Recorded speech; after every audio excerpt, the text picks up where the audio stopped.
नमस्कार।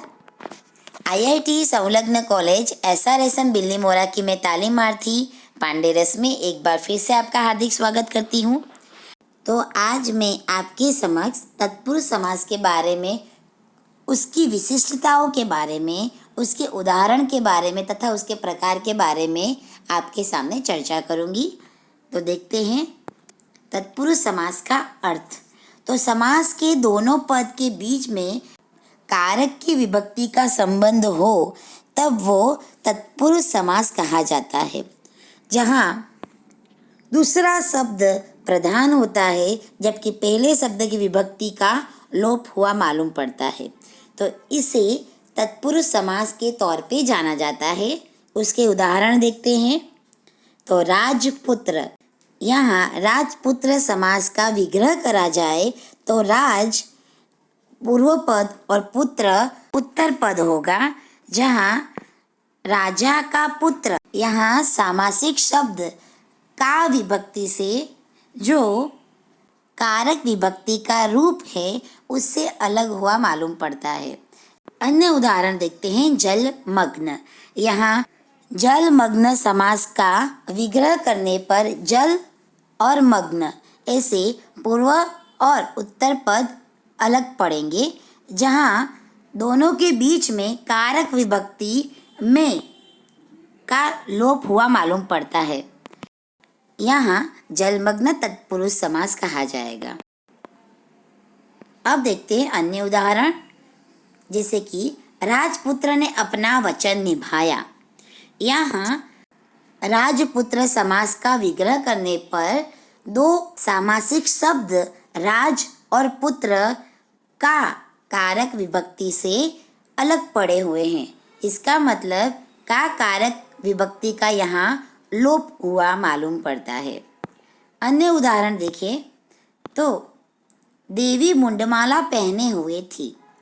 यहाँ मुंडमाला समास मुंड और माला वैसे दो सामासिक शब्दों से बना हुआ है, जहाँ की कारक विभक्ति का लोप हुआ मालूम पड़ता है। अन्य उदाहरण देखते हैं।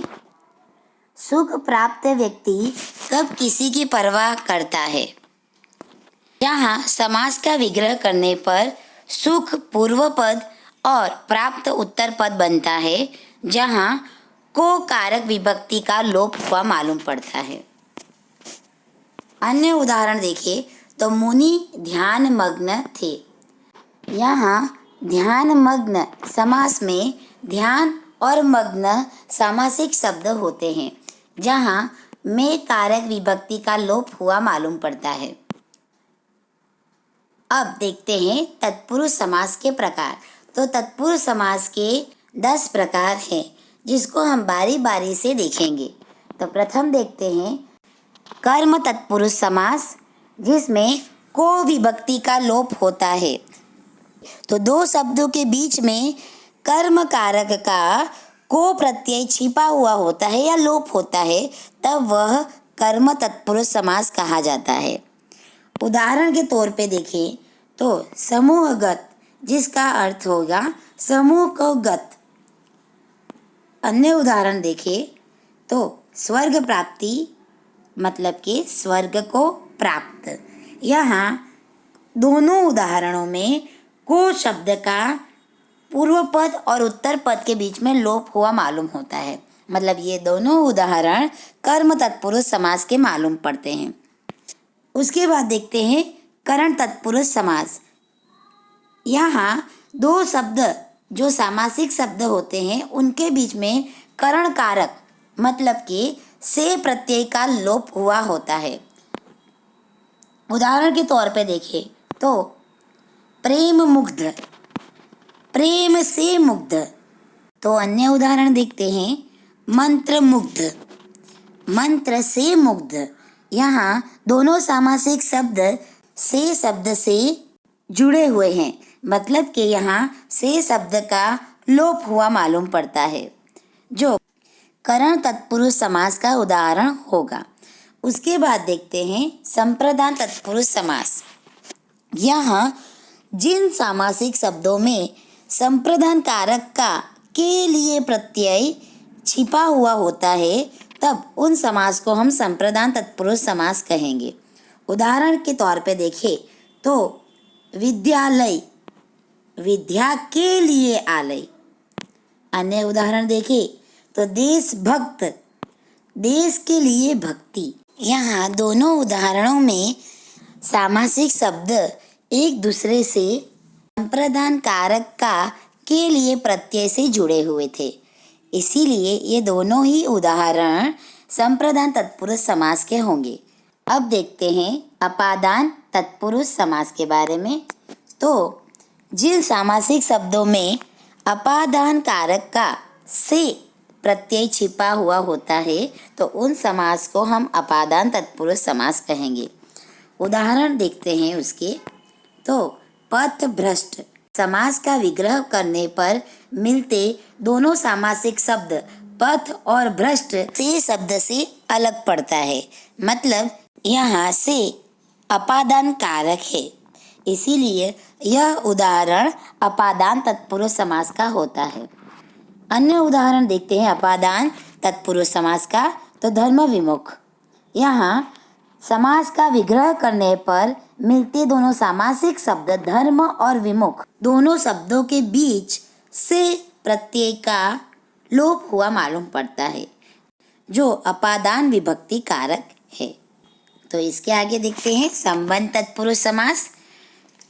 संबंध तत्पुरुष समास में संबंध कारक के का, की, के प्रत्यय छिपे हुए मालूम पड़ते हैं। उनके उदाहरण देखते हैं तो गंगा जल, गंगा का जल।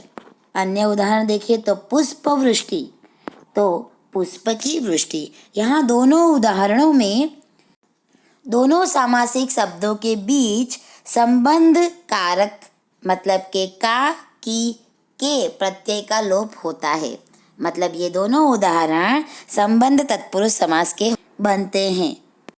इसके पश्चात देखते हैं अधिकरण तत्पुरुष समास। अधिकरण तत्पुरुष समास में अधिकरण कारक के में पर प्रत्यय छिपा हुआ मालूम पड़ता है। उदाहरण के तौर पे देखें तो सर्वश्रेष्ठ, सर्व में श्रेष्ठ। पर्वतारोहण, पर्वत पर आरोहण। यहाँ दोनों उदाहरणों में अधिकरण कारक में और पर प्रत्यय छिपा हुआ है। इसके बाद देखते हैं उपपद तत्पुरुष समास। जब तत्पुरुष समास के सामासिक शब्दों का दूसरा पद ऐसा हो जो कृदंत हो, जिसका स्वतंत्र शब्द के रूप में उपयोग नहीं हो सकता, तब वह समास को उपपद समास कहा जाता है। यहाँ उपपद तत्पुरुष समास में उत्तर पद क्रियापद से बना हुआ शब्द होता है। उदाहरण के तौर पे देखें तो मनोहर, जिसका अर्थ होगा मन को हरने वाला। सर्वज्ञ, सब कुछ जानने वाला। इन दोनों उदाहरणों में दूसरा पद कृदंत था, जिसका स्वतंत्र शब्द के रूप में उपयोग नहीं हो रहा, इसीलिए यह दोनों उदाहरण उपपद तत्पुरुष समास के होंगे। अब देखते हैं नय तत्पुरुष समास के बारे में। तो जिस सामासिक शब्द के आरंभ में अ, अन, निषेध के अर्थ में आते हैं, ऐसे शब्द को नय तत्पुरुष समास कहा जाता है, जहाँ पूर्व पद नकारात्मक उपसर्ग के तौर पे होता है। उदाहरण देखें तो अभेद, जिसका अर्थ होगा न भेद। अज्ञान, जिसमें ज्ञान ना हो। अनर्थ, जिसका कोई अर्थ ना हो। यहाँ तीनों उदाहरण नकारात्मक उपसर्ग से जुड़े हुए थे, इसलिए ये तत्पुरुष समास न इय तत्पुरुष समास कहे जाएंगे। इसके बाद देखते हैं प्रादि तत्पुरुष समास, जहाँ पूर्व पद के अर्थ का आधार उत्तर पद होता है।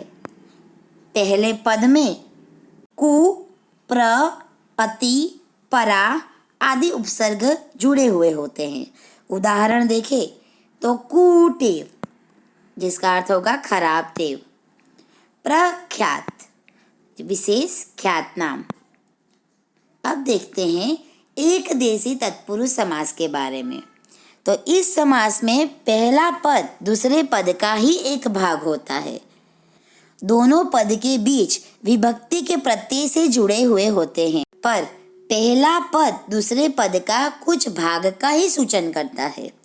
उदाहरण देखें तो मध्य रात, जिसका अर्थ होता है रात का मध्य भाग, मतलब कि यहाँ रात का कुछ हिस्से की बात की गई है। मध्याह्न तो दिन का मध्य भाग। आशा रखती हूँ कि आपको सारे तत्पुरुष समास के प्रकारों के बारे में अच्छी जानकारी प्राप्त हुई होगी। अगर मेरा वीडियो आपको पसंद आया हो तो लाइक, शेयर और सब्सक्राइब करना भूलिएगा मत। आपका शुक्रिया।